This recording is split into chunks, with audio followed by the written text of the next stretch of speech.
Apa itu inspirasi?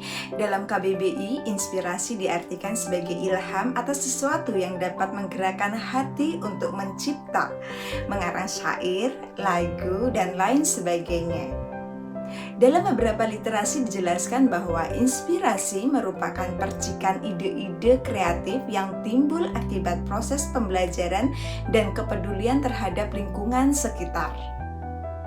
Dengan demikian, teks cerita inspiratif adalah teks yang berisi cerita fiksi maupun pengalaman yang benar-benar terjadi, yang mampu menggugah inspirasi dan semangat seseorang untuk membacanya.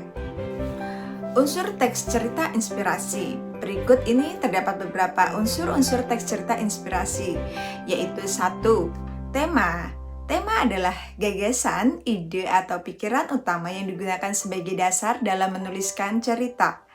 Yang kedua yaitu tokoh dan penokohan. Tokoh adalah individu rekaan yang mengalami peristiwa di dalam cerita. Penokohan adalah penyajian watak tokoh dan penciptaan citra tokoh dalam cerita.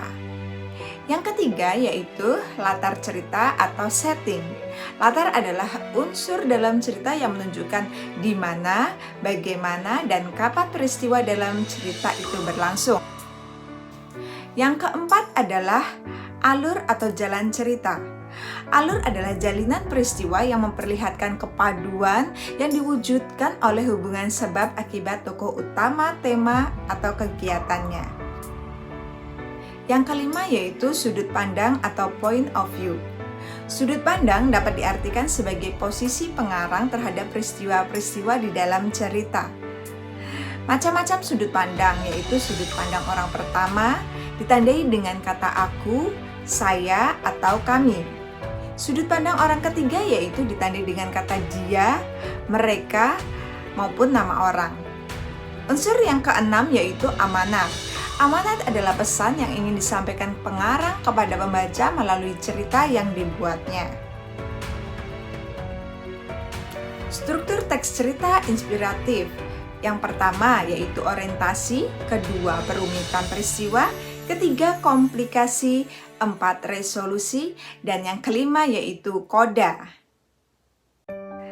Kaidah kebahasaan teks cerita inspiratif. 1. Menggunakan kata keterangan tempat, waktu, tujuan, dan cara.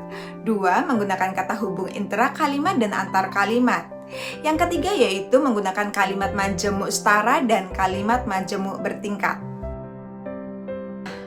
Langkah-langkah menulis teks cerita inspirasi atau inspiratif. Berikut ini terdapat beberapa langkah-langkahnya. Yang pertama yaitu tentukan dulu tema dan amanat yang akan disampaikan. Yang kedua yaitu tetapkan sasaran pembacanya. Yang ketiga, rancang peristiwa-peristiwa utama yang akan ditampilkan dalam bentuk skema alur. Yang keempat, bagi peristiwa utama itu ke dalam bagian awal, perkembangan, dan akhir cerita. Yang kelima yaitu rincian peristiwa-peristiwa utama ke dalam detail-detail peristiwa sebagai pendukung. Yang keenam, susun tokoh dan perwatakan latar dan sudut pandang. Kemudian yang ketujuh yaitu mengerti aturan tanda bacanya dalam kalimat tersebut.